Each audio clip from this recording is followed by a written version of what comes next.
It's true, this title is not just clickbait. I have watched all the Rocky movies within the span of a week, and I just want to talk about them. Okay, but before we get into this movie, I need you to use your Southpaw. Go smash that like button immediately if you want to see more content like this. Even if you don't want to see more content like this, yeah, either way, just hit the like button. So I gotta clarify up front, this does not include the Creed movies. This is just the Rocky franchise, and I understand it's the same franchise, but I'm talking about the Rocky movies. Rocky has to have the name in the title. It cannot be a Creed movie. Those movies just arguably might be better, so we're just not going to talk about them right now. We're going to be talking about Rocky 1, 2, 3, 4, 5, and Balboa. So these movies have fascinated me for a long time, even before I saw them. So when I finally saw them all for the first time within the span of a week, I had many thoughts. First off, the fact that Sylvester Stallone is pretty much indistinguishable from Rocky to me is just amazing. What I mean by that is I think he plays the character of Rocky so well that when I think of Sylvester Stallone, I'm actually thinking of the character of Rocky. I see him in other movies like Rambo or The Expendables, or like how I was first introduced to him in Spy Kids 3D Game Over. To me, he is acting in those movies, but for Rocky, it doesn't feel like it's the case. It is such a generic, natural role in the best way possible. It feels like you're watching an actual person, an actual character, and I think that helps these movies so much. Fan base for these movies are incredible, and they kind of have to be to make 6 movies and then 2 spin-off movies. And while I had a general understanding of how the plots went, and I will be spoiling them right now, like I knew that he lost in the first one, I knew that he wins most of the other ones, I even knew when Apollo Creed died, I knew about the robot that sings happy birthday to Polly or whatever. So after knowing all these things, I said, how could these movies possibly be decent? And it turns out they actually are. I watched the first one not thinking I'd watch the second one, and then turns out within the span of 6 days, I literally watched all 6 of them. Now there's a lot smarter video essays out there explaining the correlation between being a celebrity, making a movie, and the Rocky franchise, because the first movie is pretty much Sylvester Stallone trying to be established as an actor, the same way Rocky is trying to be established as a boxer. And as the series progresses, he just gets older and finds different conflicts, and he kind of ends up being this old, washed-up boxer, and it's, again, a very similar correlation and very easy to point out, so I don't want to spend the whole time doing this, but these movies are an interesting thing to look at when you look at a celebrity like Sylvester Stallone, who has grown up in Hollywood for years now. That's enough rambling right now. Let me give you the order of the Rocky movies according to my opinion. Coming in at number 6, it is none other than Rocky 5. Rocky 5 is such a weak ending to this franchise, so it is so good that they decided to make Balboa. Now there's a lot that is wrong with this movie, and it's actually crazy because it's the same director as the first movie, while all the other ones were directed by Stallone himself, so oh man, this poor guy having his second Rocky movie be this one. But there's just nothing to it. Like, the acting is so terrible. There's a scene where Rocky's talking to his son, who is his actual son in real life, and the dialogue and the chemistry just feels so off, and it's his actual son.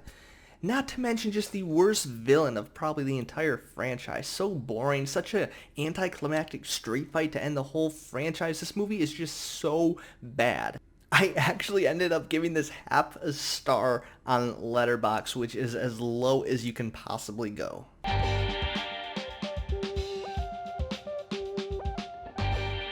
Coming in at 5th place, right behind the 5th movie, is Rocky 4. Now, Rocky 4 is better than Rocky 5, but hardly. The pros of this movie is that it is very 80s. The cons is that it's 80s to the point where it feels like a propaganda piece. Very anti-Russia, pro-USA, and the montages, which everyone talks about, are not over-exaggerated. Like, this movie is just all montages. Now, the odd thing about this movie is it actually gives one of the franchise's best villain. And we later see that carry on into Creed 2. Again, at least I'm told, because I haven't seen it yet. But yeah, I mean, like, it's iconic. But, like, this is the way that Apollo Creed is going to go out. Like, I understand the emotional toll it has on Rocky and the necessity that this is to move on the franchise, but, like, what a lame ending to such an interesting character. And again, like I said earlier, the birthday robot to Polly, that's just weird and creepy and off-putting. As a movie, it's rough. 1.5 stars. Coming in at 4th place is Rocky Balboa. Now this, it feels like it should be lower, and I kind of want to place it higher, but I just can't right now. The pros about this movie is it's the proper ending to this character, or this part of his franchise. Again, the Creed movies, I feel like he's just more the side character. Maybe we'll see an actual ending, like an ending, and there's still talks that there might be another Rocky solo movie, but for the most part, this feels like a good conclusion. This is what Rocky 5 should have been. The relationship with his son is so much more interesting, and the idea of coming out of retirement and retiring just in general when you're this larger-than-life celebrity in people's eyes. It's a great take on the character, and this is a fantastic film. It got about 3 stars from me. Coming in at number 3 is Rocky 2. Now, the interesting thing about Rocky 1 and 2, and I'll explain this again with Rocky 1, but it really feels like one continuous story. It picks up immediately after the events of the first Rocky without missing a single beat, and in some ways, you almost can't have the first Rocky without the second Rocky, which is just, I mean, like, clearly not a true statement now that I say that out loud, because they clearly had the first Rocky without the second Rocky, and it stands on its own, but in a lot of ways, the second Rocky completes a lot of the loose ends of the first Rocky. Well, the first Rocky is a great introduction to the character. The second actually moves forward with it and explores new ideas and themes, and the emotional relationship with him and other characters within this movie are just incredible. That and the whole idea of introducing the Southpaw is such an interesting idea, especially within a sequel. It's almost like a 22 Jump Street versus 21 Jump Street kind of mindset. It's like, let's take the same exact storyline but mix it up just a tiny bit to keep you interested, and it works. 3.5 stars. This was a great follow-up to the first movie.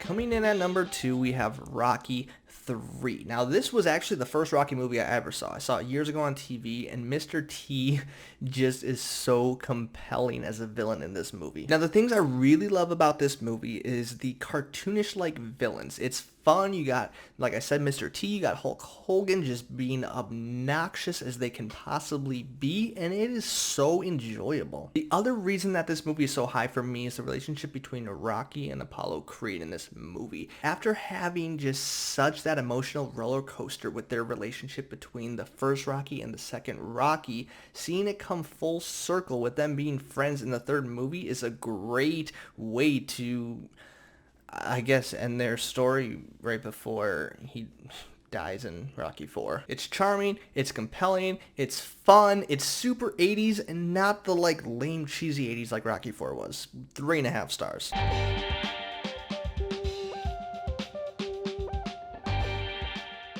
Alright, so it shouldn't be a surprise to you, and unless it is a surprise to you, but my favorite Rocky movie of the entire Rocky franchise, not including the Creed movies, just the Rocky movies, is Rocky 1. Like I said earlier, the way that this kind of tells the story of an underdog trying to make his way in the industry is exactly what this movie was. It was an underdog story. Sylvester Stallone tried really hard to get this movie off. Fought hard to play the part of Rocky, and I think the great part about this ending is that even though he loses, it wasn't about winning the fight, but it was simply just making it to the fight and being allowed to participate in it. And that's the magic of movie making. And even though, like I said, I mean, it's not an incomplete story, but the way that this franchise was able to set itself up, that there was still so much more story to tell, I think is really thanks to the great screenplay and script writing that the first movie had. There are those scenes that are problematic, and yeah, there's a lot of cheesy dialogue in every single one of these Rocky movies, but for the most part, they hold up.